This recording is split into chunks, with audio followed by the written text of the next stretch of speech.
Hey, this is John Assaraf, and although I'm a New York Times bestselling author, and you may have seen me in the hit movie The Secret or Quest for Success with the Dalai Lama and Richard Branson, I've got a little bit of an embarrassing story to share with you that I think will help you understand something about emotions. And specifically, it's a story about why I was afraid to ask a girl to dance when I was about 15 years old. Now, here's a question for you. Have you ever been in a situation yourself where you've tried to avoid being rejected by other people, feeling ashamed, or maybe even being ridiculed by other people, whether it was in school or at a party or at work? Well, the reason I ask you is because 40 years ago, or 38 years ago or so, I was at a school dance. And with me were members of my basketball team, from the high school basketball team. And there was this girl standing across the way from us. I don't know if you remember how guys used to, stand on one side of a dance hall and girls would stand on the other side, and either a guy or girl would go across the dance floor to ask the other person to dance. Well, for me, there was this one girl, I won't mention her name, that used to look at me and I used to look at her in class, but we never really talked. And in my particular situation, I was a little afraid, believe it or not. I'm not today, but I was back then, of being rejected, being ridiculed, being laughed at. And I remember the feeling of wanting to go across the dance floor to ask her to dance. And my buddies who were standing next to me were nudging me with their elbows. Come on, go ahead, go and ask her to dance. And I was like, nah, I don't want to do that. I don't even know if she's interested in me, et cetera, et cetera. But what I was really feeling was the fear of rejection, the fear of going across and asking her to dance and her saying no to me, and then me having to turn around and do the walk of shame as my friends ridiculed me and elbowed each other, really shaming me. That was really what it boiled down to, is feeling ashamed that I was rejected.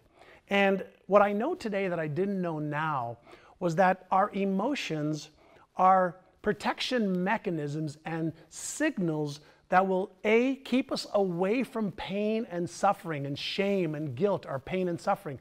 And so is the feeling of blame. And what I didn't understand is that the signals were just signals that I could actually learn to override. But being young, inexperienced, and not knowing anything about emotions and about skills to overcome certain emotions, I didn't ask the girl to dance. And later, many years later, I found out that she actually had a little crush on me as well.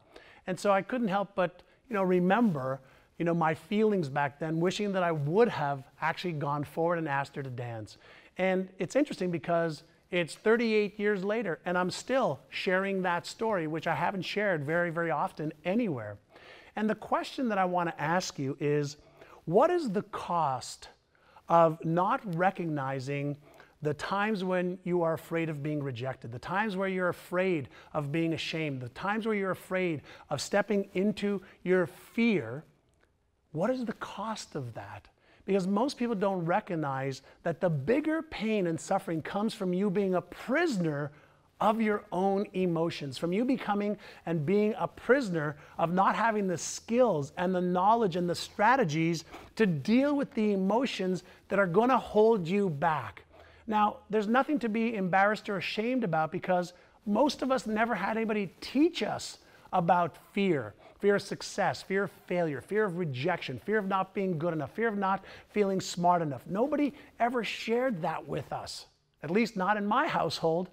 And so what I'd like to do is share with you what I've learned in the last 30 years about emotions, about fear, about learning how to recognize the fears that are really holding you back and holding you hostage from achieving and being your very, very best in life, so that you can have purpose and meaning, and more importantly, you can enjoy your life to the max. And on my Winning the Game of Fear webinar, I'm going to show you specific strategies and tactics based on science, based on the latest brain research on how you can master your emotions and how you can recognize them and how you can really be the one who is taking action despite of fears.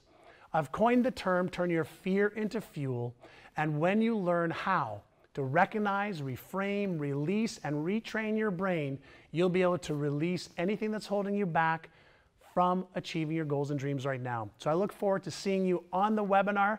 And remember, fill out your little manual that I gave you and come prepared, because what you put into this is what you're going to get out. So my goal is to help you release your fears, get rid of them, so that you can really live the life of your dreams.